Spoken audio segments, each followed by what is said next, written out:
Thank you, everyone. This is the last one of the day, so let's end this off on a high note. As was just mentioned, I'm James Stewart. I'm a partner at Level 1 Fund. We're a growth stage fund based here in the US. And while we invest across a lot of different industries, I'm personally very focused on food tech and in particular cultured meat.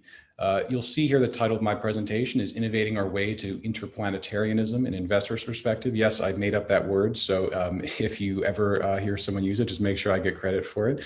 The sort of big idea of this presentation is to share with you that the future is not as far away as you think it is. And the point of that is really to inspire entrepreneurs, aspiring entrepreneurs, people who are passionate about these spaces to start building the companies of tomorrow, today. And I'll sort of go into what an investor looks for in that sense, what to sort of keep in mind while building your company, et cetera. And we're going to touch on companies that are kind of at the intersection of space and cultured meat. So let's get into it.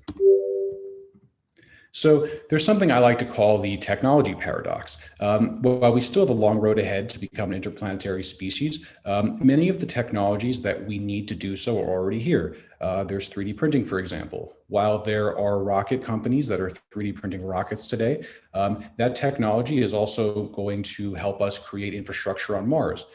There's cultured meat, which of course everyone here is familiar with, and of course other food tech companies. We need to eat on Mars, we need to eat in space, the moon, wherever we're going to be off of Earth, and these are going to be crucial technologies to making that a reality. The final one here, just in the scope of this presentation, are rockets. Rockets have been around for decades now. They're the means of conveyance to get us off this planet. The technology has been improving markedly, and that's also another piece of technology that's going to be very important going forward that's already here. So before we get into everything in detail, let's just talk about why this stuff matters, in particular, cultured meat. It's personal for everyone. For me, I've been into health for a very long time, and it started from a personal level where, okay, how can I optimize myself? How can I be sharper? How can I live longer, be healthier, et cetera? And as I gained an expertise in that stuff for myself, it really started expanding into how can I share this with other people? How can I impact the planet positively in that way? And so as an investor, I'm always thinking of where my dollars can be deployed to help the planet. Now, a problem that I think a lot of people just take for granted today is that our systems are flawed, things are broken, things don't work, and they've always been done the same way, so they're just going to keep being done that way. But the issue is many of Earth's systems are flawed, and they can't solve the problems of tomorrow. They can barely keep up with the problems of today. So the solution to that is do not export what doesn't work on this planet out of this planet. We need to build better systems, and entrepreneurs are the people who will build those systems. So the question here that we're going to start diving into is how can we support them? So how do we get ready for space from an investor's perspective? We need to, first of all, invest in companies with the potential to first change the systems here on Earth. Hopefully these companies grow and succeed, and then they're going to spark, societal changes that are going to kind of redefine a number of important areas in daily life for us. And then those improved systems will be perpetuated and scale with the needs of humanity here on Earth. And eventually those systems can be exported out of Earth. They can be modularized. They can be changed. They can be adapted for use in space, et cetera. So the point I'm making here is we need to make Earth the model for Mars. The food system is, of course, a very important one. We all need to eat. But ironically, the food system is one of the most broken systems on Earth, and it's damaging the Earth. Cultured meat is one of the keys to fixing this food system. And I'm sure you're all, pretty familiar with a lot of these points, but I'll just touch on a couple brief ones here to frame everything. Traditional meat production falls short of our needs because it drives down nutritional value in our food, increases the risk for contamination, foodborne illness, bacteria, et cetera, wreaks havoc on the environment, puts humanity at risk for new zoonotic diseases. If you've ever heard of something called COVID from this past year, that's a really important harbinger of what could come. We need to also keep in mind that the current food system can't scale with the needs of humanity in the next coming decades. So we really do need, better solutions. So why is cultured meat a necessity? Well, it's because of what it's doing to our planet. A majority of our farmland is already dedicated to raising animals for food. Every day, we're losing tens of thousands of acres to deforestation. It's primarily meant for raising livestock for consumption. 15% of our greenhouse gas emissions are coming from those livestock. 70 billion animals are slaughtered for food every year. And by 2050, this is the most important point, Earth's population is going to surpass 9 billion people, and the demand for meat is going to be 70% higher than it is today.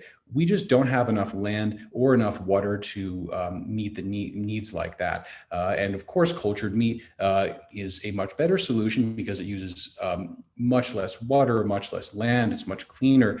This is the solution to the traditional meat issue. So how close is the future exactly?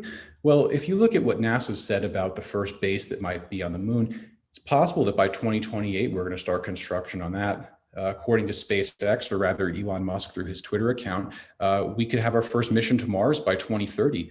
And I've heard years that are earlier than that, later than that, et cetera. But the big idea here is that these are species defining milestones that are actually going to happen in our lifetimes. These aren't things where in the back of your head you're thinking, oh, I might not be alive for that, or this is something that's more likely to be in a Star Wars movie or on the cover of a magazine than actual reality. These things are within reach and years away. So we need to start building today the technologies that are going to make these missions and these endeavors successful. So how can venture capitalists contribute, since this presentation is from an investor's perspective? Investors have to back the companies that are daring enough to tackle these big challenges, but we need to start with those that are attending to matters here on Earth. Like I was saying, we can't export out of Earth what's not working on Earth. We need to export better systems, more adaptable systems into space. We can't exactly bring 10,000 cows with us to Mars or 100,000 chickens with us to the moon, so we need better solutions. So I've talked about the kind of general ideas around this presentation, but I'll talk about a couple of my portfolio companies now that I think personally will play a role in the future in a number of these areas. Some of these you may be familiar with, but we'll kind of go into detail about what they do, how they might fit in there. So hooray, we've gotten to Mars, but hold on, where are we going to live? Where are we going to work? What are we going to eat? These are problems of infrastructure and problems of food. And as you can see, I've kind of organized those several portfolio companies here according to their solutions.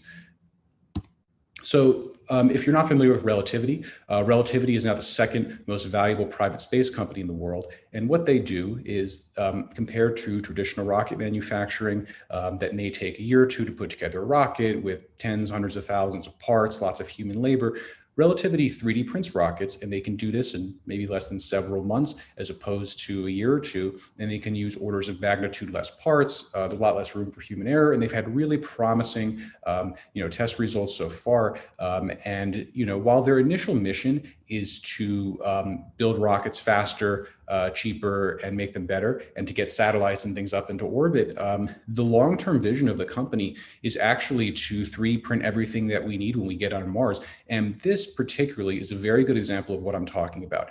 If you founded Relativity and you said that your goal was to 3D print everything on Mars, well, we're not on Mars yet. We need to have things that happen in the interim that are of value and substantive, and then we need to bridge over the years to get there. So I think that this is a great example for entrepreneurs who are thinking about these like big long-term problems and how you can start working on them today incrementally. So as I was kind of finishing putting together this presentation, I actually came across a really good quote from the CEO of Relativity, Tim Ellis, that sort of encapsulates the spirit of this presentation. I just want to read this to you here. I want to inspire dozens to hundreds of companies to work on the mission of making humanity multiplanetary and expanding the possibilities for human experience, both on Earth and on Mars. I'm hoping Relativity's continued success inspires and emboldens more entrepreneurs to found companies that have both very lucrative near-term business opportunities, but also can build towards building a sustainable society on Mars. And it's this sort of interplay in this quote between doing things on Earth now that make an impact here in society with an eye to the future. And I think that's really the spirit of what I'm trying to convey here. So now let's talk about cultured meat. As I'm sure many of you have heard, Just Inc., which is primarily known for its plant-based egg product, also has a cultured chicken product. And for the first time in history in November, the government of Singapore gave an approval for cultured meat to be sold to and consumed by humans. It's on sale right now in a restaurant called 1880 in Singapore. And just a week or two ago for Earth Week, just launched a delivery service where you can now order cultured meat and have it delivered to your home. So this seems futuristic to many people. Test tube meat, meat grown in a lab, meat grown in some facility. Well, it's already here and people are already consuming it. And I think that the important thing to keep in mind for Mars, which we've been talking about throughout this whole symposium, is that it's going to be a crucial piece of feeding colonists and astronauts and people in space who are out there for the very long term. Imagine getting off your spaceship in Mars after 6 or 7 months of traveling, and you're sick to death of eating granola bars, and you want some chicken nuggets. Well, you can set up your bioreactors, put in your cell cultures, feed media to those, and grow your own meat. And I think to go back to the quote from a moment ago, think of the impact this will have here on Earth first by fixing the environment, providing more nutritious food. These are things that have impacts here and now on Earth, will make the Earth a better place. And then once this becomes kind of commonplace in the systems and the way that we live here on Earth, it's much easier to transplant this into space and take these technologies with us to, feed us out there as we become a spacefaring civilization. So the third company I want to talk about is kind of a curveball for this symposium because it's not quite a cultured meat company. It's something that I like to call a molecular food production company. So it's called Endless West. And if you're not familiar with it, I'll give you an example of what they do. They'll take, for example, a bottle of whiskey, and they'll find that there are 3,000 molecules inside of it. With deeper analysis, they'll find that only, say, 300 of those molecules are necessary to recreate that product in terms of the taste, aroma, color, et cetera. And then what they do is they'll extract those 300 molecules from inexpensive food waste sources, natural sources, et cetera. They'll combine it all in their facility with alcohol, and overnight, without barreling or aging, they'll create the exact same product. And this is also, I might add, great for the environment. It uses a lot less water, emits less carbon, et cetera. It has all those great effects too. But the point I'm getting at here is that a company like Endless West could be a linchpin in a closed loop food system on Mars.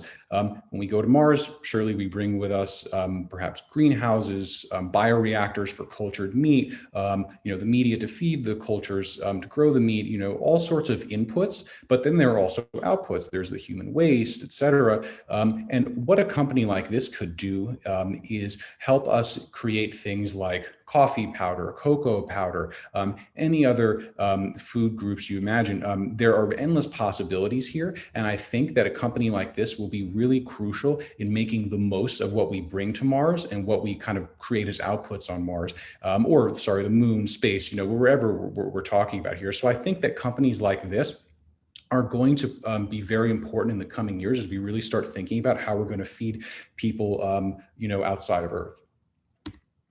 So now let's talk about investing in the future.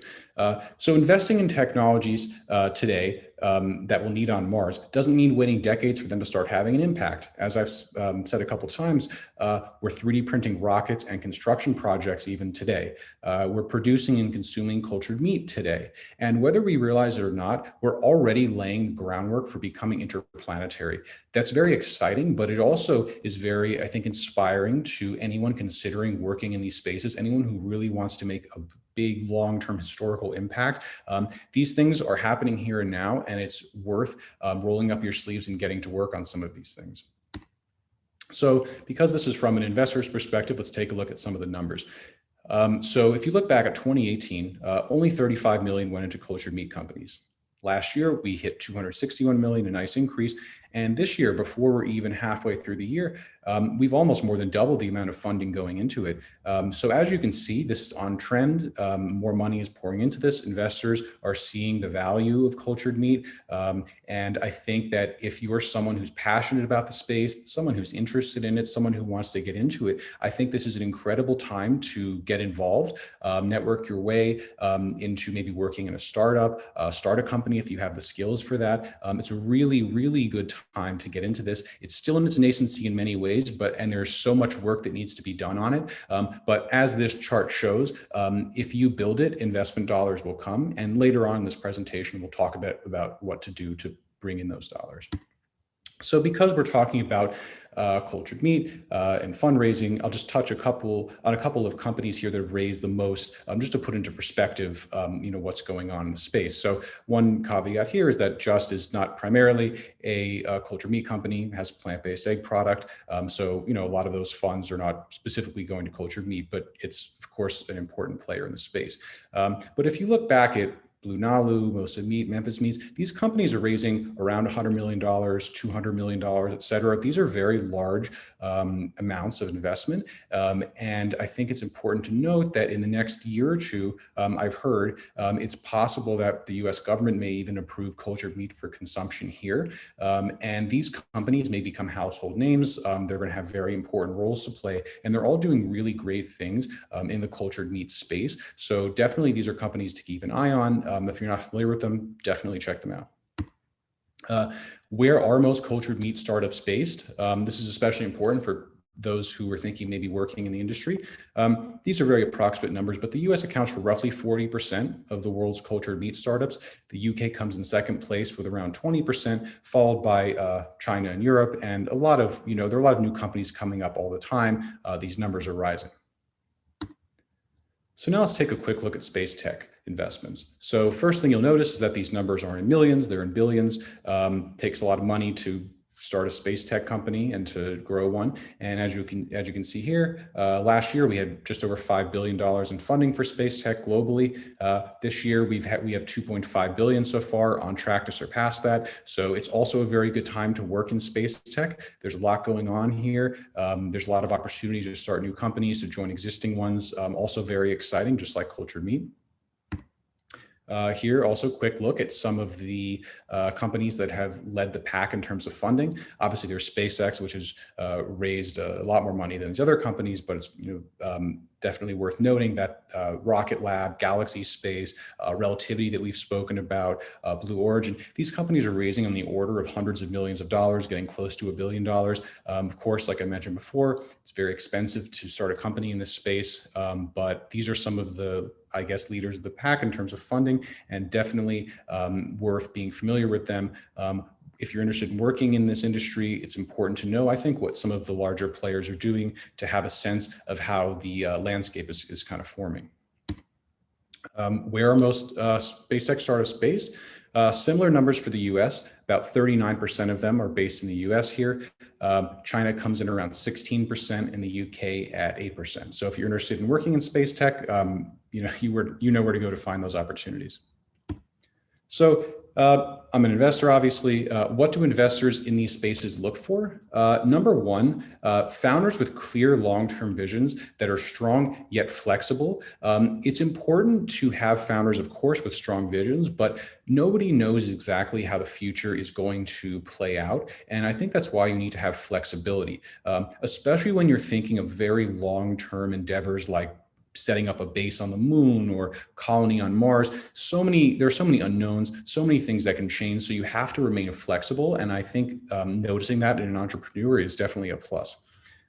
Second point is, like I mentioned earlier, companies that are building products and services that improve the Earth and its existing systems. Again, we cannot export what's broken here to other worlds. We need to build better here first and then take it with us. Number three, go-to-market strategies that can generate traction in the foreseeable future, not decades down the road. So if you're thinking of creating a startup that's going to revolutionize decorating condos on Mars, I wouldn't recommend that. I would actually recommend building a company that can 3D print those condos, because we can make good use of that technology here and now on Earth. Number four, clearly defined performance metrics, the milestones that you're going to chase after, the things that are going to make your success measurable, because both for you as a founder and for me as an investor, it's important to be able to measure success, especially for companies that are so long-term and have such vast ambitions and goals. Having, knowing what incremental progress is, defining what your KPIs are to know if you're successful or not, that's a very important thing that, investors look for at all stages of investing, especially in companies like this. And then finally, an emphasis on unit economics is important. If you look at a lot of cultured meat companies today, it costs thousands, tens of thousands of pounds, tens of thousands of dollars per pound to produce meat. And obviously, that's not going to be the long-term economic play for these companies. But in order to become profitable, to build sustainable businesses, you have to keep an eye on unit economics so that you can scale these operations profitably. So getting close to the end here, I want to just give kind of a call to action to everyone listening. We need entrepreneurs who are willing to tackle these most difficult challenges in the here and now. And venture capital is always going to follow great ideas with clear action plans and measurable impact, as I mentioned a moment ago. So if you follow this formula, don't be scared about not attracting money, not being able to talk to investors. If you have these things and a great idea and you can execute, the money will follow. So don't be discouraged if some of these things seem too far in the future. As I mentioned before, moon bases, colony, first mission to Mars, some of these things are happening in the very near future. So if you're really passionate about making an impact, in a scenario like that, it's actually not that far away, but you just need to start with ideas that can have some applicability here on Earth first to bridge your way to that in the future. And I want to end the presentation here with a quote that I've always really liked from Founders Fund, which is a very forward-thinking fund, which I'll read here. Mars is a frozen, irradiated desert world with almost no hope for life, but it doesn't have to be. I think that's a very great way to wrap up this talk, even this symposium, which is that there are definitely many challenges ahead. We're talking about space. It's very inhospitable to life. It's hard to get there. It's hard to stay there. It's hard to get back. We need to have smart, bold, great thinkers leading the way with technologies and things that will sustain us there. So while it's a very difficult and sometimes seemingly insurmountable mission to get there and make that a reality, it doesn't have to be. And that change starts with you. So thanks for listening, and ready for some questions. Great. Thank you so much. And I think we saw quite a few really exciting quotes in there, not just the closing one. And I think it's part of what makes it inspirational. The first question, and I'll go ahead with this first question and just address the audience. If you do have any questions, regardless of whether they are about investment topics or not, I think we covered quite a bit of both space and cultured meat, which is really exciting in this talk. If you have any questions, go ahead and put them in the Q&A section, and we'll also follow up on Slack afterwards.